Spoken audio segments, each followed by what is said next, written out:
We'll look now at another interesting series. And in fact, for this series, we can talk about adding up infinitely many things. So this is called a geometric series. So it has a special form. It looks like the sum from k equals 1 to sum n of r to the k for some r less than 1. So I have a fixed base, and I continue to increase the exponent on it. So for example, 1/2 plus 1/2 squared plus 1/2 cubed and so on is a classic example of this. I mean, write this as 1/2 plus 1/4 plus 1/8. And in a very strong mathematical sense, this is just equal to 1. And you can think of this as the following physical problem. I'm standing on the edge of a room. I walk halfway towards the nearest wall, or the farthest wall. And then I walk another half of the distance, so I'm 3/4 of the way towards the wall. Then I walk another half. Now I'm 7/8 of the way towards the wall. Do I ever actually reach it? Well, no, not given finitely many steps, but given infinitely many, you will reach it. And this sort of mathematically quantifies exactly in what sense we mean that this happens. So there are some nice formulas that go with this for both the infinite version and the finite version. So let's look at the finite version first. So if I take finitely many steps, n steps, this can be shown to be equal to r times 1 minus r to the n over 1 minus r.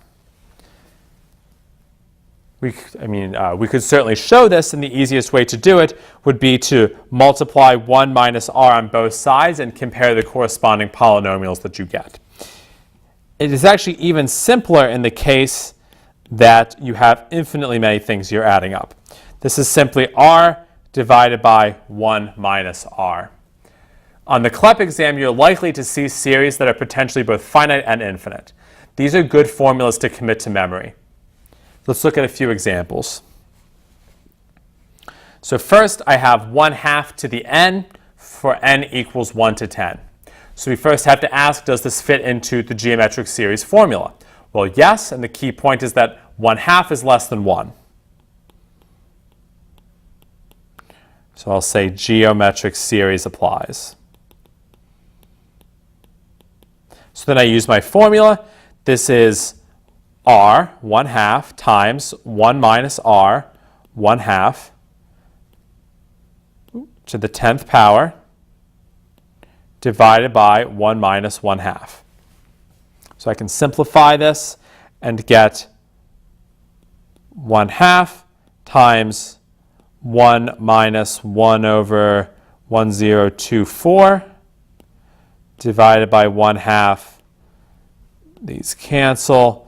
So at the end of the day, I get 1023 over 1024. So I'm getting very close to 1, but not there yet. And in fact, you'll never get there in finitely many steps. You really need to go infinitely many steps in order to get exactly to 1. But it's still nice to be able to have this formula for how big the finite sum is. Let's look at an infinite example. So here I have 1/3 to the j, where j runs from 1 to infinity. So just to write out a few terms of this series, it's like 1/3 plus 1/9 plus 1 over 27 plus 1 over 81. And this is getting very close, if you were to plug this into your calculator, to 1/2, approximately. Okay, so what does it equal exactly? Well, according to the formula for infinite geometric series, this is r, so 1/3, divided by 1 minus 1/3. 1/3 divided by 2/3, and this is just 1/2. So in fact, when I have all infinitely many elements of the series, I do get to the sort of expected value. But again, with finitely many steps, we don't get all the way. One more example, just to show you how you might get tripped up on the exam. If I put a constant like 2 under the sum, I just want to factor that out, as long as it's not touched by the index, by j. So this is equal to 2 times sum from j equals 1 to infinity of 7/8 to the j. and I'll play the same game. I have an infinite geometric sum. 7/8 is less than 1, so I can use that formula.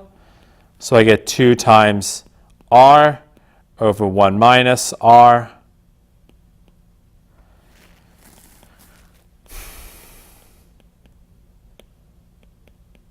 So I get this, which winds up being 2 times 7, so 14. So in fact, there are many, many examples of when I can add up infinitely many things and get something finite. Geometric series are just the first and probably most well-known example of this. Calculus, should you ever move on to this level, will show you many, many more and many ways to show it beyond just examining geometric series.